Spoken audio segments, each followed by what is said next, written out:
quite frankly, virtually everything that Disney's done to the franchise since they bought it from George Lucas, I've thought is a massive downgrade and a betrayal and a travesty. There are also people out there that instead of selling you copium about, oh no, everything's fine, they try to sell you hopium about how, oh, well, everything could be fixed if this happens. Everything could be fixed if Kathleen Kennedy was gone. Everything could be fixed if they just put Dave Filoni in charge. Or George Lucas is secretly either working on Star Wars projects or coming back to save Star Wars. We've seen a lot of that over the years, and quite frankly, some people want to desperately believe in that idea that George Lucas at 81 years old would come back and save Star Wars from Disney. When it comes to the legacy of Star Wars, there's one man whose silence has always been louder than any lightsaber clash: George Lucas. For years, fans have been waiting, hoping, praying that maybe, just maybe, he'd step back in and fix what Disney broke. But after a decade of rumors, wishful thinking, and online theories, George Lucas has spoken again. And this time, what he said shuts the door completely. It's not the comeback story fans were hoping for. It's the confirmation they've been avoiding. Because while the internet still clings to the idea of Lucas saving Star Wars, the man himself has already moved on, building something even bigger than the galaxy he created. And what he revealed this time, it makes it clearer than ever: Star Wars isn't his anymore. For years, the fandom has held on to one of the most persistent myths in pop culture, that George Lucas would one day return to reclaim Star Wars from Disney's hands. It's a story that's been whispered across Reddit, threads, YouTube channels, and convention halls since the day he sold Lucasfilm in 2012. Every time a new Disney project flopped, the same rumor came back. Lucas is secretly consulting. He's rewriting The Rise of Skywalker. He's back in charge behind the scenes. It's the ultimate copium, the idea that the creator himself could somehow undo everything that's gone wrong. But that dream was never real. Fans created it because they couldn't accept that the man who built Star Wars could ever just walk away. And yet, with every new interview, George reminds us that's exactly what he did. The latest proof came straight from the Wall Street Journal. In a recent interview about his newest passion project, the Lucas Museum of Narrative Art, George was asked once again how he feels about Star Wars today. His answer was short, clear, and final. Disney took it over, and they gave it their vision. That's what happens. Of course, I've moved past it. Just like that, no drama, no bitterness, just a clean break. And for fans who still believe he's secretly working behind the scenes, that quote hits like a lightsaber through nostalgia. He's not coming back, not to the movies, not to the franchise, not to fix what Disney did. George Lucas is done. But what's interesting is why he's done, and what he's been working on instead. While Disney's been churning out series after series, George Lucas has quietly been spending over $1 billion, building something that has nothing to do with Hollywood, at least not in the way people expect.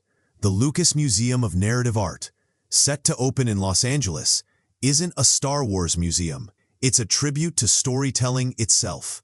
Art, comics, illustration, photography, film, all under one roof. Out of 33 galleries, only one will even mention Star Wars. And even then, it's focused on vehicle design, not the movies.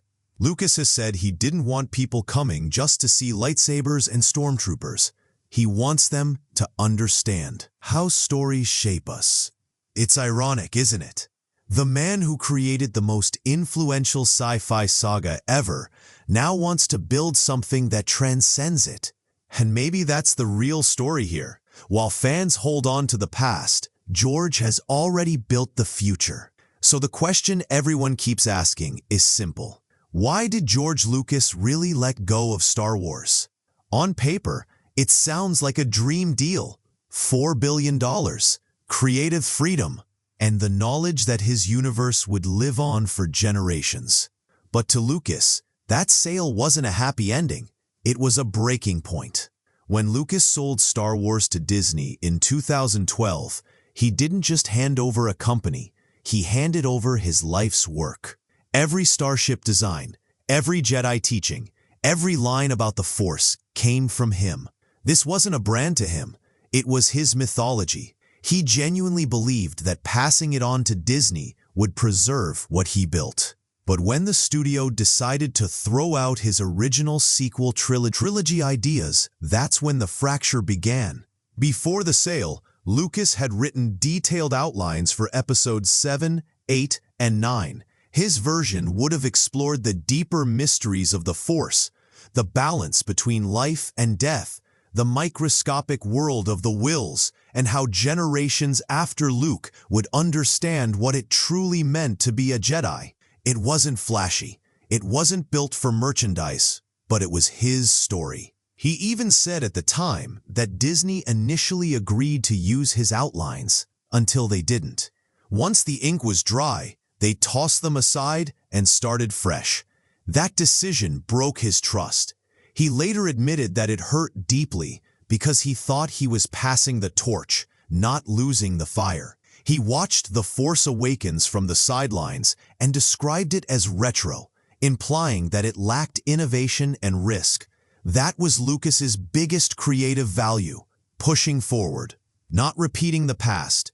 And when Disney turned Star Wars into a nostalgia machine, he knew the soul of his story was gone. In one of his rare emotional moments, he compared selling Lucasfilm to selling his kids. He didn't mean that literally, of course, but it showed how personal it was. You could feel the sting in his words when he said Disney were white slavers, a phrase he quickly apologized for, but it exposed how betrayed he felt by the corporate machine. That wasn't George Lucas being angry at money or fame. It was George Lucas mourning the loss of control over something he loved more than anything. But here's the part that most people miss. He didn't stay bitter. Lucas has always been someone who moves forward, even if it means walking away. Once he realized he could never take back Star Wars, he stopped fighting for it. That's when he started channeling his energy into something new, the Lucas Museum of Narrative Art. Think about that for a second. Instead of making another movie to prove a point, he decided to build a museum to celebrate the art of storytelling itself. That's not a man who's given up. That's a man who's evolved. The museum isn't about lightsabers, box office numbers, or studio politics. It's about the idea that stories, any stories, can shape who we are. Paintings, comic books, classic cinema, the things that inspired him to make Star Wars in the first place are what he's celebrating now.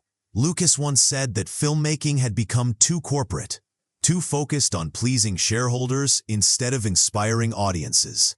And maybe that's the real reason he left.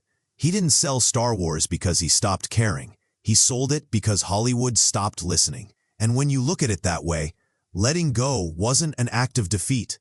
It was the most George Lucas thing he could have done, to walk away from something that no longer represented his vision, and to build something that still could.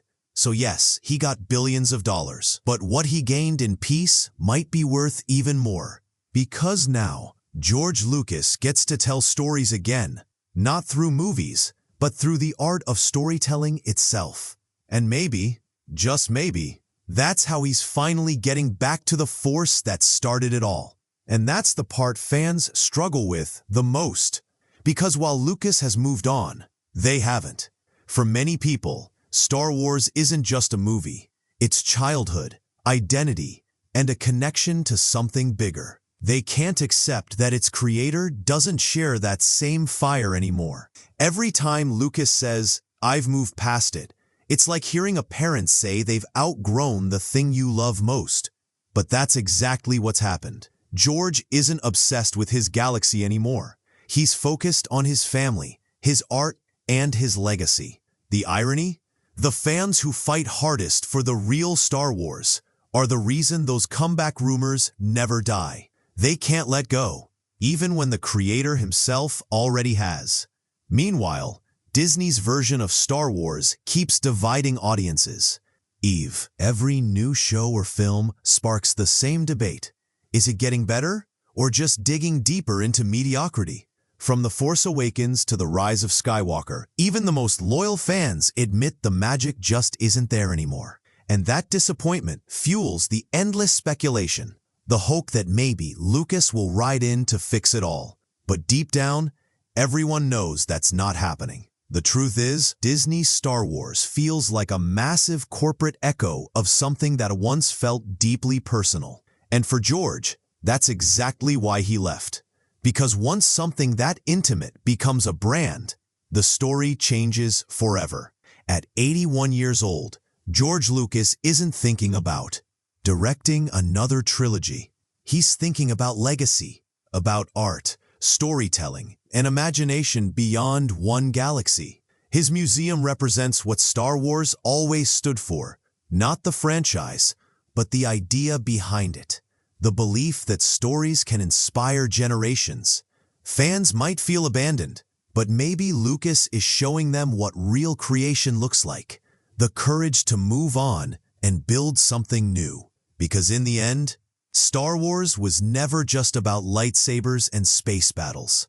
It was about vision. And George Lucas has simply taken that vision somewhere else. He built a galaxy far, far away. And now he's building a universe where stories never die.